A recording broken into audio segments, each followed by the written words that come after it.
예, 오늘은 어린이 주일, 꽃주일입니다.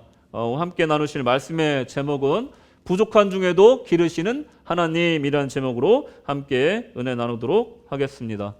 네, 저 그림 어떠세요? 저는 제일 좋아하는 그림 중에 하나가 이 그림입니다. 너무나 해맑고 사랑스러운 아이들의 그림입니다. 오늘 말씀드렸듯이 꽃주일입니다. 오늘은 하나님께서 우리에게 주신 가장 큰 선물 중에 하나인 우리 아이들을 축복하고 또 행복하게 해주는 날입니다. 그래서 제가 지난주 금요일에 고기를 사다가 막 두들겨가지고 이제 돈가스를 만들어서 아이들이 제일 먹고 싶은 게 돈가스래요. 그래가지고 그래 꽃주일이니까 해줄게 하고 김사관이 지금 이제 해줄 겁니다. 여러분 혹시라도 돈가스 한 조각 드시고 싶으신 분들은 예배 끝나고 한번 가보십시오. 예, 아이들이 정말 이렇게 오늘 하루만이라도 행복하게 또 원하는 것들을 좀 누릴 수 있는 시간을 갖게 해주려고 이 날이 존재하는 줄로 믿습니다. 그런데 더 중요한 것은 오늘뿐만이 아니라 아이들을 항상 안전하고 인격이 존중받는 또 사랑받는 환경에서 자라게끔 해야 되는 것은 어른들의 의무입니다. 그래서 아직 성장기 아이들이기 때문에 많은 부분 정말 실수를 할 수 있고 잘못도 할 수 있는데 그럴 때마다 우리가 어른의 잣대로 아이들을 혼내는 것이 아니라 용납해주고 기다려줄 수 있는 그런 환경이 필요하다는 겁니다. 그리고 좋은 가르침과 돌봄도 동시에 필요합니다. 이와 관련해서 제가 성경에 등장하는 아이들이 어떤 환경에서 자랐나 한번 찾아봤어요. 이삭, 요셉, 다윗, 요나단, 사무엘 등등 여러 성경 인물들의 어린 시절을 봤더니 참 신기하게도 하나같이 넉넉하게 산 사람들은 별로 없고 항상 무엇인가 결핍된 상태에서 자랐다는 것을 발견했습니다. 부모의 보호를 받거나 사랑의 돌봄을 받지 못한 어린 시절을 보낸 사람들이 꽤 있었다라는 겁니다. 여러분들은 어떻습니까? 여러분들의 어린 시절은 어떻게 기억되고 있습니까? 여기서 한 가지 생각해 볼 질문이 있습니다. 부족한 환경에서 자란 아이는 어김없이 부족한 어른으로 자랄까요? 아이가 어른이 되어가는 과정에서 결핍이 꼭 좋지 않은 요소일까요? 이 점에 대해서 좀 생각해 봐야 된다 싶습니다. 오늘 성경을 통해 아이들이 훌륭한 인품과 신령한 영성으로 자라는 데 필요한 환경과 결핍과의 관계에 대해서 살펴볼 때 신앙 안에서 아이들을 키우는 것에 대해 더 큰 깨달음과 은혜가 여러분들에게 있기를 축원합니다. 아멘. 자, 세 가지로 한번 살펴보도록 하겠습니다. 첫째로 외적, 내적 결핍. 오늘 본문은 사울 왕과 그 아들 요나단에 대한 얘기예요. 이 두 캐릭터를 자세히 보시면요, 아주 환경은 비슷하지만 이 두 캐릭터가 아주 상반된 캐릭터라는 걸 여러분들 금방 발견하게 될 겁니다.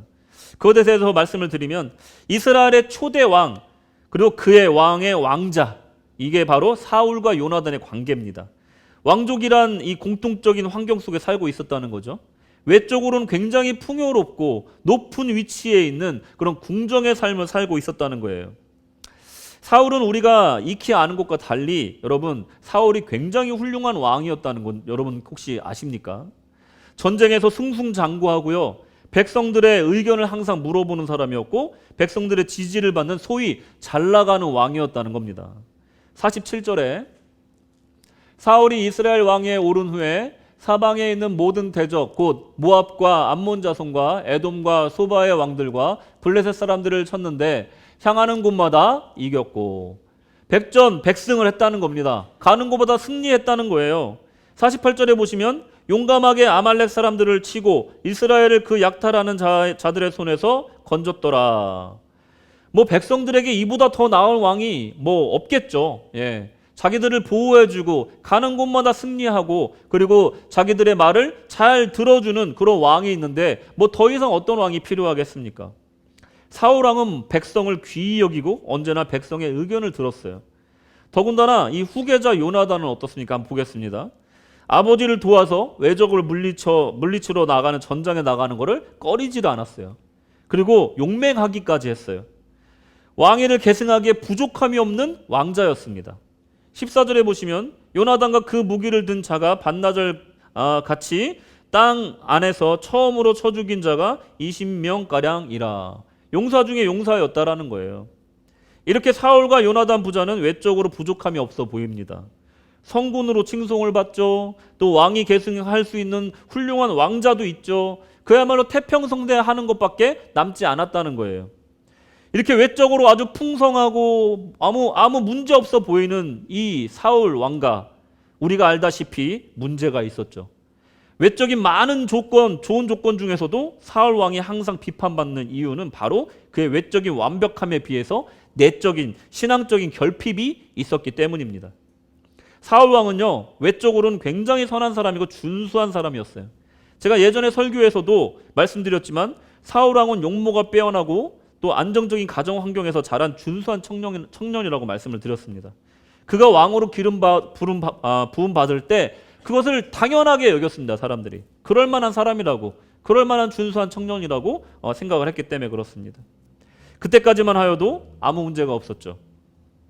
그런데 이제 문제는 왕의 임무를 수행하면서부터 불거지기 시작합니다. 재임 2년 차가 돼서야 처음으로 하나님 향해 제단을 쌓는 모습을 보여줍니다.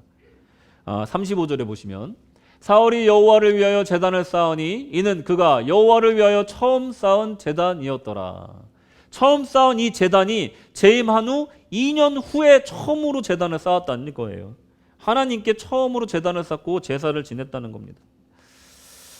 어떨 때는 백성들의 말에 따라 행동하고 또 어떨 때는 왕으로서 신중하지 못하고 이해할 수 없는 맹세와 명령을 내릴 때도 종종 있었다는 것이 이 사울의 단점이었습니다. 24절에 보시면 이날에 이스라엘 백성들이 피곤하였으니 이는 사울이 백성에게 맹세시켜 경계하여 이르기를 저녁 곧 내가 내 원수에게 보복하는 때까지 아무 음식이든지 먹는 사람은 저주를 받을지어다 하였음이라. 그러므로 모든 백성이 음식물을 맛보지 못하고. 뭔 말입니까? 전쟁 중에 금식을 선포한 거예요.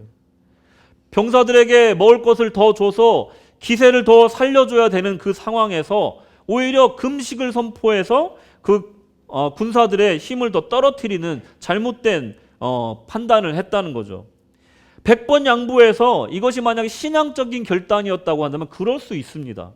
그런데 이것은 신앙적인 결단도 아니고 어떤 명분도 없는 정말 이해할 수 있는 결정이었어요. 단지 왕으로서 자신의 권위, 내 말을 듣나 안 듣나를 확인하기 위한 그런 행동이라고밖에 판단이 안 되는 결정이었다는 거죠. 하나님의 신탁이 있었던 것도 아니에요. 선지자의 명령이 있었던 것도 아니에요. 그냥 갑자기 금식을 선포해 버린 겁니다. 전쟁 중에.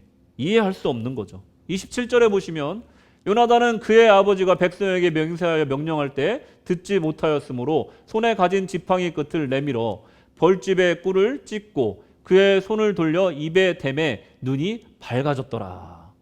요나단이 어지간히 배고팠었나 봐요. 근데 문제는 뭐냐면 아버지의 명령을 못 들었어요. 그래서 막대기의 끝을 찍어서 꿀을 하나 딱 먹었더니 눈이 밝아진 거예요. 여러분들 배고프실 때 뭐 하나 탁 먹었는데 눈이 확 떠지는 경우가 있잖아요. 요나단이 딱 그랬던 겁니다. 근데 이게 어떤 사건이냐면 아버지의 명령에 그 왕자가 제일 먼저 거역하는 사건인 거예요. 엄청난 사건이 지금 일어나고 있는 겁니다. 아버지는 자기의 권위를 내세우기 위해서 확인하기 위해서 이런 명령을 내렸는데 그 명령을 제일 먼저 어긴 사람이 자기의 충성된 아들이었다라는 거예요. 비극이죠. 자신에게 내린 명령을 자기의 아들이 그렇게 어길 줄은 몰랐겠죠. 그러자 사울이 갑자기 아까 그 본 제단을 쌓기 시작합니다. 하나님께 의뢰를 해요. 이게 어떻게 된 일입니까 하나님 하고 여쭤봐요. 자기 뜻대로 되지 않으니까 그제서야 하나님께 제단을 쌓고 여쭙는 겁니다. 당연히 하나님은 응답하지 않으십니다. 37절에 하나님 응답하지 않으세요. 그러자 이제는 사울이 또 뭘 하냐면 이제 하나님 응답 안 하니까 이제 사람들을 모읍니다. 이게 신앙이 약한 사람들, 없는 사람들의 아주 전형적인 패턴이에요. 하나님께 한번 평소에 기도 안 하다가 어려운 일 당하면 기도했다가 기도 응답이 없으면 잠깐 기도했다가 또 사람들한테 또 찾아가서 또 하소연을 해요. 이게 바로 이제 그 불신앙의 패턴인 겁니다. 이제 사울 왕은 사람들을 모아놓고 누구 잘못인가 투표를 하자고 그래요. 또 왜 갑자기 또 왜 투표를 하자고 그래요? 투표를 제안합니다. 뭐 여차저차 해가지고 뭐 백성들 뭐 이쪽 나눠서 또 이쪽이 됐고 그 다음에 이제 그쪽이 됐는데 거기서 이제 요나단과 이제 사울만 남았는데 또 요나단과 사울을 투표하고 나니 결과적으로 백성들이 요나단을 선택합니다. 요나단을 죽이라는 거죠. 그러자 사울이 이렇게 얘기하는 거예요. 44절 오늘 본문에 사울이 이르되 요나단아 내가 반드시 죽으리라. 그렇지 않으면 하나님이 내게 벌을 내리시고 또 내리시기를 원하노라 하니. 이 아빠는 도대체 어떻게 된 아빠일까요? 자기의 결정 때문에 결국은 자기의 아들이 죽게 생긴 겁니다. 근데 이것 또한 무르지 않고 자기의 그야말로 그 권위를 위해서 아들을 희생시킬 각오를 합니다. 사울은 무엇인가 잘못된 리더인 것 같아요. 주관도 없고요. 신앙관도 어딘가 잘못되고 더욱이 아들에게 본이 되는 아버지는 아닌 것 같습니다. 요나단의 입장에서 보면 왕족이라는 최고의 가문에서 태어났고 물질적으로 지위적으로 풍족하고 높은 지위에서 태어나서 외적인 모든 면에서 완벽해 보였지만 가장이며 아버지인 사울의 모습을 통해서 일종의 롤모델의 결핍 그 상태에서 자라나고 있었던 겁니다. 요나단의 결핍은 바로 이것이었어요. 성경에 등장하는 인물 중에 요나단과 같이 어린 시절에 결핍을 경험한 인물들이 꽤 있습니다. 요나단과 신앙 안에서 둘도 없는 우정을 나누게 되는 이 다윗도 마찬가지로 그 위에 7명의 잘난 형들이 있었습니다. 가정의 보호와 돌봄 면에서 많이 부족한 환경에서 자란 거예요. 따뜻한 가정에서 잠자기 대신에 양들과 함께 항상 들에서 노숙해야 되는 삶을 다윗은 살았던 겁니다. 사무엘은 어떻습니까? 태어나자마자 얼마 안 돼서 부모와 집을 떠나 엘리 제사장에게 맡겨집니다. 요셉은 어떻습니까? 아버지의 특별한 사랑을 받지만 형들의 질투로부터 보호받지 못합니다. 이 성경의 인물들에게서 찾아볼 수 있는 공통점은 바로 결핍이에요. 결핍. 뭐든지 풍족하지는 않았다라는 겁니다. 부모라면 내 자식에게 부족함 없이 교육의 기회와 좋은 환경을 주고 싶은 게 당연히 부모의 마음이죠. 단지 상황이 안 되고 경제적인 여건이 안 돼서 해주지 못하니까 최선을 다해서 주면서도 항상 자식에게 미안한 게 부모의 마음이라는 거예요. 내 힘이 되는 한 최선을 다해서 주고 싶다는 거예요. 부모들은 오늘도 최선을 다해서 그 일을 합니다. 그러면서도 미안해하는 거죠. 여러분 어떤 TV 뉴스에 보니까 길을 가던 초등학생들을 멈춰놓고 물어봐요. 학원을 몇 개 다니니? 물어봤더니 10개 가까이 다니는 친구들은 수두룩하고요. 10개 넘게 다니는 아들 찾는 게 어렵지가 않더라는 겁니다. 15개, 20개 다니는 사람도 있대요. 그 학원비를 대는데 부모들이 얼마나 힘들겠습니까? 여러분 이런 말도 있습니다. 여기 계신 분들도 해당되는 분들이 있겠지만 아빠보다 자녀가 용돈이 더 많은 집이 많대요.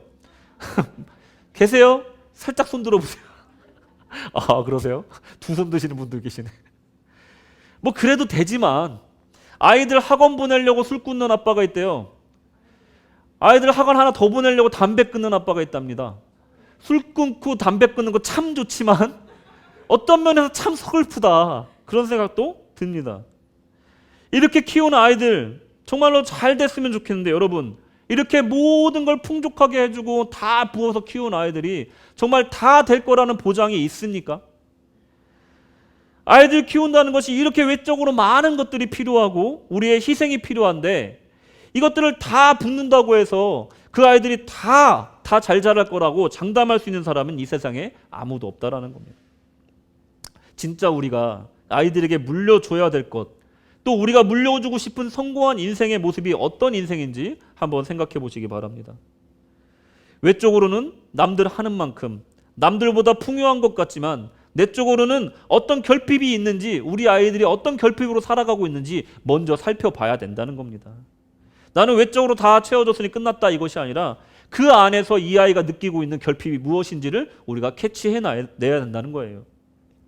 우리 아이들에게 진정 필요한 것이 무엇인지 내적으로 영적으로 잘 자라고 있는지 하나님께 수시로 지혜를 구하고 기도해야 된다는 겁니다. 자, 두 번째로 그러면 이제 문제는 결핍이 아닐지도 모른다. 오늘 성경의 인물을 살펴보니 이제 문제는 외적인 결핍의 문제가 아니다라는 생각이 듭니다. 풍성하게 채워준 이 요나단의 이 환경보다 또 그 부모의 결핍보다 더 중요한 문제가 있다는 것을 우리가 생각해 볼 수가 있다는 거예요. 요나단은 이런 롤모델 부재와 더 나아가 아버지의 비신앙적인 모습에서 요나단은 어떻게 자랐을까 한번 보겠습니다. 요나단은 그야말로 모범적이고 신앙 힘이 깊은 사람으로 성장했습니다. 어떻게 이럴 수가 있죠? 분명히 부모의 역할이 굉장히 크고 영향력이 클 텐데 요나단은 굉장히 훌륭하게 자라났어요. 요나단은 그 아버지와 정반대의 사람으로 자라납니다. 목숨을 건 전투에 임할 때 항상 이것은 숫자에 관련된 문제가 아니라 모든 전쟁은 하나님께 속했다 생각하고 항상 용맹하게 싸웁니다. 하나님을 믿고. 마치 그 친구 다윗과 너무나 닮은 모습이죠. 신앙을 가진 사람들은 이렇게 담대한가 봐요. 여러분, 어려울 때일수록 더 신앙을 붙들어야 되는데 요즘에 우리는 어떻습니까? 어려서부터 신앙생활을 하다가 결정적인 순간에 신앙을 저버리는 아이들이 너무나 많습니다. 너무나 안타까운 게 신앙생활 주일학교 때 잘하다가 점점 올라갈수록 신앙을 저버리는 그 학생들이 또 대학생이 되면 또 버리는 청년들이 너무나 많다는 거예요.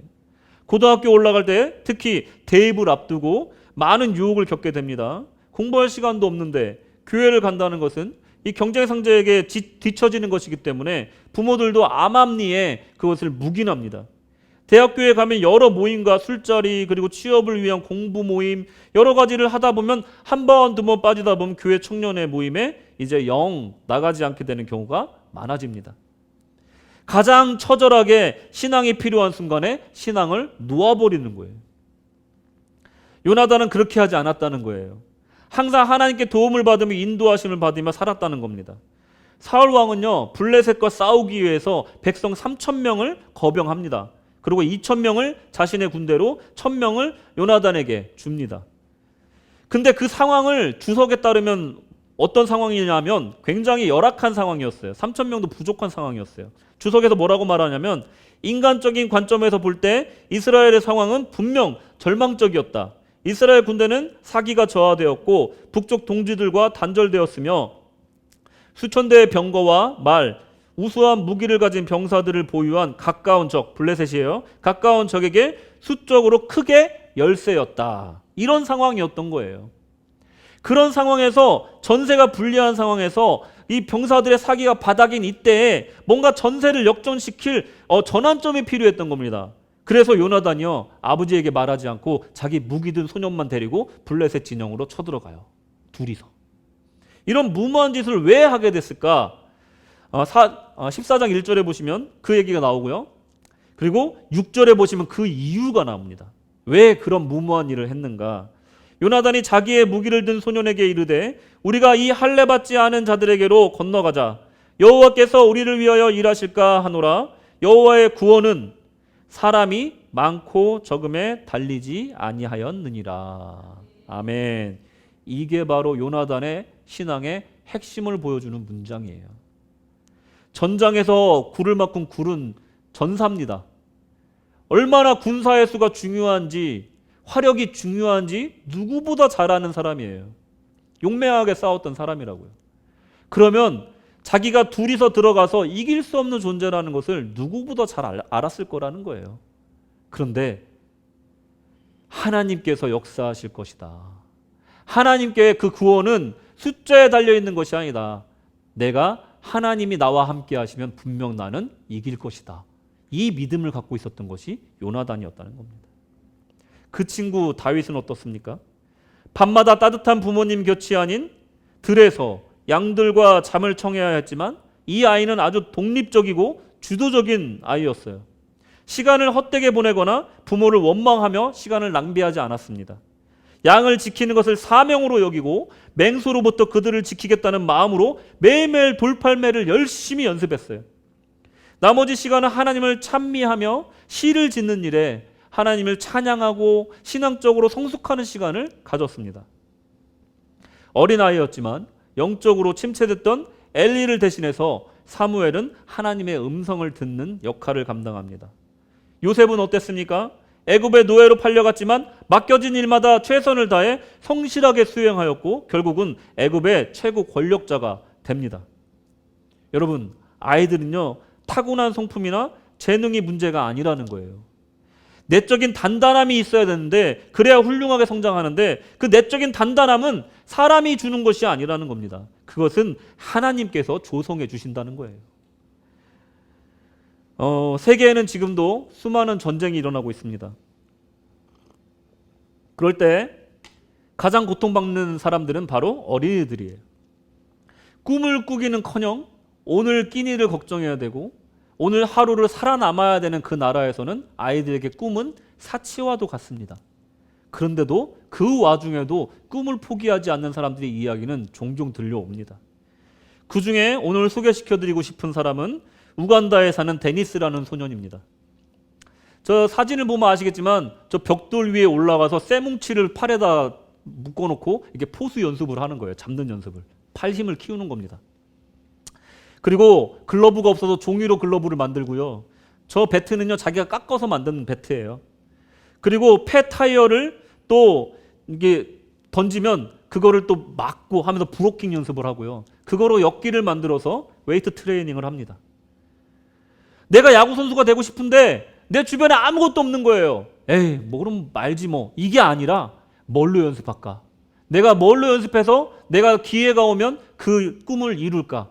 계속해서 무던히 자기 꿈을 향해서 나아가고 있었던 거예요. 도움을 받고 싶은 거예요. 그래서 핸드폰이 있는 친구에게 동영상을 찍어달라 해서 SNS에 올렸더니 폭발적인 반응이 일어났어요.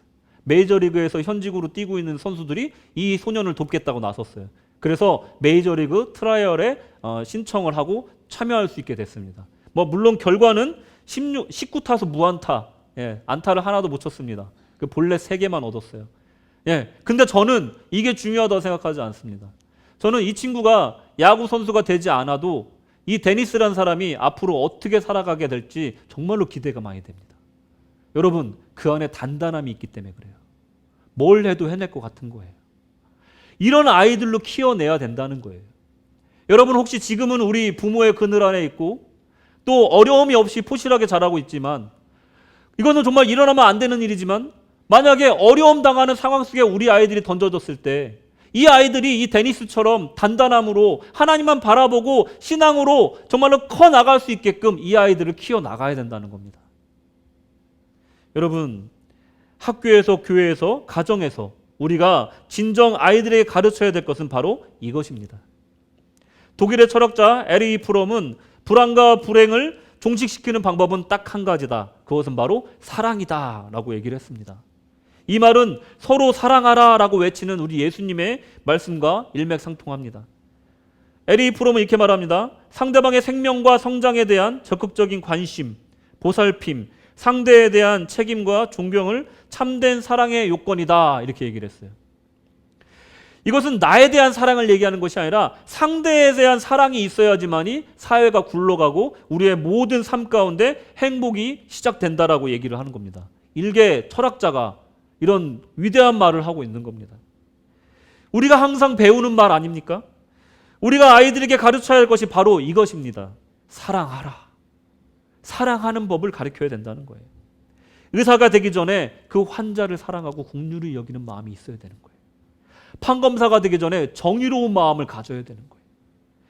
돈 잘 버는 사업가가 되기 전에 내가 내 힘으로 번 것이 아니라 하나님의 은혜로 내가 번 것이니 이것을 사회에 환원해야 된다. 이런 마음을 가져야 된다는 거예요. 성공하기 전에 사람이 먼저 되라. 우리 너무 많이 들었던 말이지만 요즘에 이런 말 하는 사람이 있습니까? 먼저 성공하기 전에 사람이 되어야 된다고 가르쳐야 된다는 거예요. 예수를 잘 믿어라. 그리고 사람이 되라 라고 가르쳐야 된다는 겁니다. 사랑하며 살라. 네가 조금 손해보더라도 양보하고 살아라. 이 말 할 수 있는 용기가 있는 부모가 이 세상에 요즘에 있습니까? 이것을 가르쳐야 된다는 거예요. 그것이 바로 하나님의 자녀의 삶의 방식이다 라고 분명히 가르쳐야 된다는 겁니다. 자, 3번째.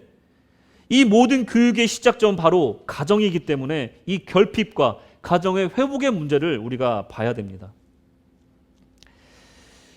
이 가정은 이 교육의 시작점이고 그리고 부모는 이 아이들에 대한 청지기입니다. 청지기.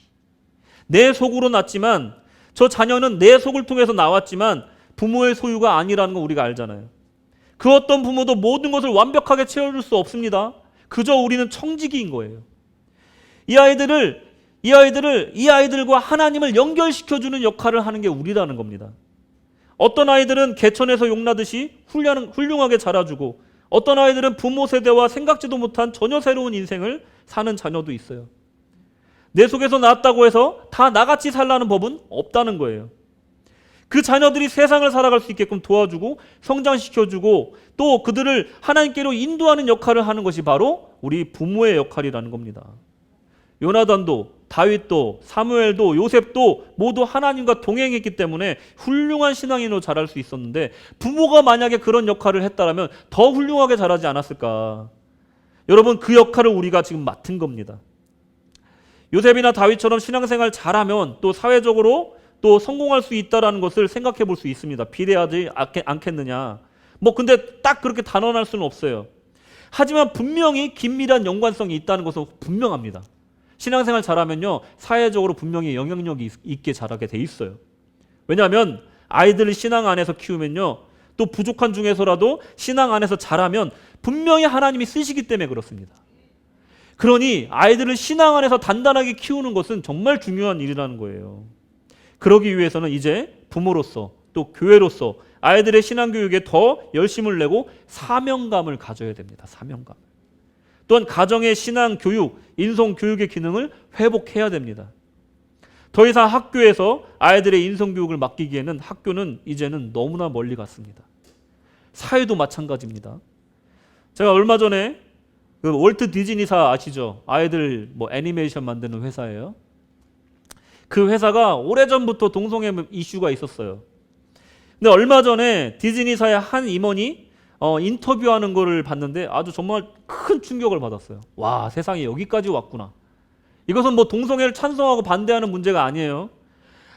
그 디즈니 한 임원이 무슨 인터뷰를 했냐면, 나는 5살짜리와 7살짜리 자녀가 있다. 근데 5살짜리는 지금 벌써 트랜스젠더 수술을 받았다. 그 아이의 선택에 의해서. 그 아이의 자유의지를 나는 인정한다. 이렇게 인터뷰를 했어요. 7살짜리는요, 범성애자예요. 모든 성과 관계를 할 수가 있는 범성애자로 자기는 키우고 있다. 나는 아이들을 자기 결정권에 의해서 키우고 있다. 당당하게 얘기하는 거예요. 그런 사람들이 만드는 게 디즈니 영화예요. 여러분, 거기다가 캐나다는요, 요즘에 많은 사람들이 한국으로 돌아가고 있습니다. 한국 사람들도. 경제적인 이유도 있겠지만 가장 중요한 이유 중에 하나가 뭔지 아십니까? 나라가 전체가요, 그 동성애 교육에 찬성하지 않으면 불법으로 규정해서 그 사람들을 감옥에 넣을 수도 있대요. 그러니까 그 분위기가 너무나 또 강압적이고 싫어서 한국으로 돌아오는 부모들이 있다라고 고백하는 것을 들었습니다. 미국은 어떻습니까? 펜타닐이라는 마약이 지금 성행하고 있어요. 이게 원래는요, 말기 암 환자를 위한 이 진통제거든요. 근데 이 제약회사에서, 얀센이라는 제약회사에서 로비를 해가지고 풀어줬어요. 그러니까 처방만 받으면 먹을 수 있는 약이 된 거예요. 약국에서 살 수 있는 약이 된 거예요. 그러면서 난리가 난 겁니다. 이제 미국의 남성 사망 원인 1위가 뭔지 아십니까? 우리나라는 자살이죠. 근데 미국은요, 펜타닐입니다. 이렇게 됐어요. 예전에는 켄싱턴이라는 도시에만 몰려 있었는데, 좀비 같은 사람들이 막 이렇게 있었는데, 이제는 LA 한인촌도요, 이제 점령 당했고요. 샌프란시스코는 밤에 돌아다닐 수가 없답니다. 미국이 지금 그렇게 되고 있어요. 세상이 이렇게 되고 있습니다. 이런데 이런 세상에다 우리 아이들의 교육을 맡기겠다고요? 말도 안 되는 겁니다. 2021년도에 나온 이 성교육 교재, 한국의 성교육 교재를 보니까 적나라한 성관계하는 그런 사파가 들어갔어요. 아이들이 아직은 알면 안 되는 내용인데 그거를 그냥 그림으로 넣어줬어요. 그리고 남자 여자 결혼해도 된다, 이런 내용을 그냥 교과서에 실어버렸습니다. 이런 학교에다가 우리 아이들의 신앙교육과 인성교육을 맡겨야 된다는 것이 얼마나 불안한 겁니까? 이제 맡길 수가 없다는 거예요. 가정에서 기능을 되찾아야 된다는 겁니다. 지난 수요일에 우리가 함께 공부한 예수님의 3직이요, 선지자, 제사장, 그리고 왕의 역할, 이것이 예수님에게만 국한된 것이 아니라 이제 우리 성령의 시대를 살아간 성도들이 이 세 직분을 가정에서, 직장에서 감당해야 된다는 거예요. 선지자로서 아이들에게 말씀을 전해야 돼요. 그리고 이 아이들에게 하나님의 뜻을 전해야 됩니다. 이것이 신앙생활이다. 제사장의 역할로서 아이들을 대표해서 그들을 위해서 기도해 주셔야 되고요. 이들의 신앙생활을 잘 인도해 주셔야 됩니다. 그리고 본이 돼 주셔야 돼요. 그리고 왕으로서 이 아이들에게 마땅히 가르쳐야 될 것을 가르쳐 주시고 주님의 교양과 그 교훈으로 아이들을 가르쳐 주셔야 된다는 거예요. 그리고 보살펴 주셔야 된다는 거예요. 방치하면 안 된다는 겁니다. 필요한 것들을 채워줘야 된다는 거예요. 영적으로, 육적으로. 통치해야 된다는 거예요. 자유롭게 풀어놓은 것만이 좋은 부모가 아니라는 겁니다. 통치해야 된다는 거예요. 이 아이들이 커 나갈 때, 씨를 뿌렸을 때 이 싹이 나고 그리고 튼튼해질 때까지는 우리가 보호해줘야 이 아이들이 큰 나무가 되고 스스로 다른 사람들을 감쌀 수 있는 나무가 된다는 거예요. 그 전까지는 가정에서 부모가, 교회가 이 아이들을 키워주고 통치해줘야 된다는 겁니다. 이 의무를 외면하면 안 된다는 겁니다. 이 아이들이 우리에게 허락된 가장 큰 축복이라 생각하고 우리의 사명이라 생각하고 이 아이들을 그렇게 키워야 된다는 겁니다. 여러분, 교회는 이 일을 목숨을 걸어야 됩니다. 가정도 마찬가지로 부모들도 교회와 연합해서 이런 교육 환경과 신앙 환경을 만들기 위해서 교회와 힘을 합쳐서 함께 기도하고 그런 환경을 만들기 위해 헌신해야 될 줄로 믿습니다. 결론입니다. 가정 환경이 많은 면에서 부족하게 자라신 분들도 이곳에 있을 겁니다. 또한 풍부하게 자랐지만 정서적으로 결핍을 겪으신 분들도 계실 거예요. 하지만 여러분, 우리가 이 자리에 앉아서 천국에 갈 사람들로 예약돼 있고 하나님을 찬양할 수 있는 자녀로서 이렇게 구원받은 것만으로 하나님께서 가장 큰 보상을 해주신 줄로 믿습니다. 이 환경을 우리 자녀들에게 물려줍시다. 이 신앙의 유산을 우리 아이들에게 물려줍시다. 혹시라도 내 자녀가 부족한 것이 있진 않은가, 영적으로 결핍된 것은 있지 않은가 항상 주님께 의뢰하시고 이들을 위해서 기도하시기 바랍니다.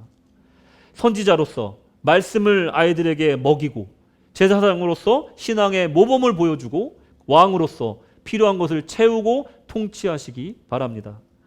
그래야지 아이들이 주님 따라가는 귀한 성도로 자라날 줄로 믿습니다. 내 아이뿐만이 아닙니다. 아이는 원래 우리 부모 둘이서 키우는 게 아니래요. 아이는 온 마을이 붙어서 키우는 겁니다. 삼촌, 이모, 동네 아저씨, 아줌마, 이모, 삼촌, 형, 누나가 다 붙어서 아이 하나를 키우는 거예요. 우리 교회가 그런 공동체가 됐으면 합니다. 여러분, 우리 아이들 남의 아이라 생각하지 마시고 내 아이다 생각하시고 내 손주다 생각하시고 여러분 기도해 주시고 또 주님 안에서 잘 이끌어 주시기를 부탁드리겠습니다. 여러분, 이 모든 것들이 우리의 사명이고 하나님께서 우리에게 주신 귀한 일인 줄로 믿고 여러분들 오늘 아이들을 만나면 꼭 안아주시고 또 칭찬해 주시고 이 아이들을 위해서 축복해 주시기를 주님 안에서 권면드립니다. 여러분께도 주님의 축복이 넘쳐나시기를 주님의 이름으로 축원합니다. 기도하겠습니다. 할렐루야. 사랑의 아버지, 우리에게 귀한 아이들을 허락하여 주심을 감사합니다. 세상에서는 이 아이들이 천덕꾸러기이고 또한 부모에게 희생을 강요하는 정말 그런 아이들처럼 취급을 받지만 하나님의 교회 안에서는 이 아이들이 세상에서 가장 귀한, 천하보다 귀한 생명으로 여겨지게 하여 주시옵소서. 그래서 이 아이들을 하나님께 정말 연결시키고 정말 구원받는 그날까지 청지기의 사명 잘 감당할 수 있는 부모와 가정과 교회가 되게 하여 주시옵소서. 우리 부족합니다. 지혜로서 채워주소서. 아이들을 가르칠 수 있는 지혜로서 채워주소서. 하나님, 아이들을 이끌 수 있는 영적인 힘으로 함께하여 주시옵소서. 주의 성령이 함께 하시기를 간절히 소망하오며 예수님의 이름으로 기도드렸습니다. 아멘.